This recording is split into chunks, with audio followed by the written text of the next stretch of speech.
6 ans que la commune de Haroué n'avait pas eu sa reine de beauté, faute d'organisateurs. En 2023, l'élection aura bien lieu et dans moins de 2 mois, à présenter ce matin, les prétendantes au titre veulent toutes s'inscrire dans les pas de la belle Taura, dans les pas de la belle Roata Atemauri, sacrée Miss Tahiti il y a 12 ans. Laure Philibert et Mataï Horey nous font découvrir les candidates. L'une de ces jeunes femmes représentera Haroué durant l'année et à l'élection de Miss Tahiti. 6 ans se sont écoulés depuis le dernier concours pour désigner la reine de beauté communale. Tuehu Brothers est la dernière Miss Haroué.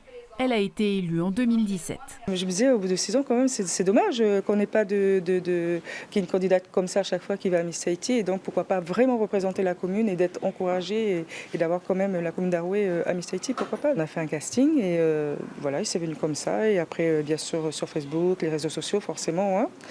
Il y en a une d'ailleurs hier soir qui voulait s'inscrire, mais c'était trop tard parce qu'aujourd'hui c'était la presse, donc c'était pas possible. Donc peut-être l'année prochaine pour elle. Si candidate pour 6 ans après, c'est bien. Teata, Eugénie, Heinarei, Heitiari, Wanoea et Hinatea sont les 6 candidates sélectionnées. Elles ont entre 17 et 20 ans et c'est la première fois qu'elles défilent devant le grand public.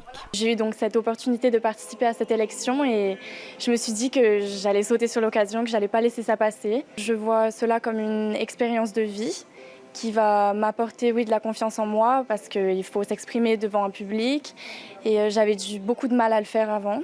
Et ça m'a aidé à prendre confiance en moi, à m'affirmer. Parfois, ça peut être un peu compliqué de défendre ses ambitions dans des projets qui sont très structurés, des événements comme ça. Et là, je me dis que c'est vraiment la chance de pouvoir dépasser les limites et ouvrir quelques portes et quelques frontières. Depuis 1 mois, les jeunes femmes apprennent à défiler sur une scène et à convaincre, mais elles seront aussi les porte-paroles de la commune. Durant leur préparation, il y a eu des formations sur l'histoire de Haroué, sur les danses de Haroué, même avec nos couturières qui sont là, voilà, l'artisanat. Donc je pense qu'avec l'expérience qu'elles vont avoir durant toute cette période, elles seront vraiment les meilleures porte-paroles pour faire de la communication, pour faire de la publicité.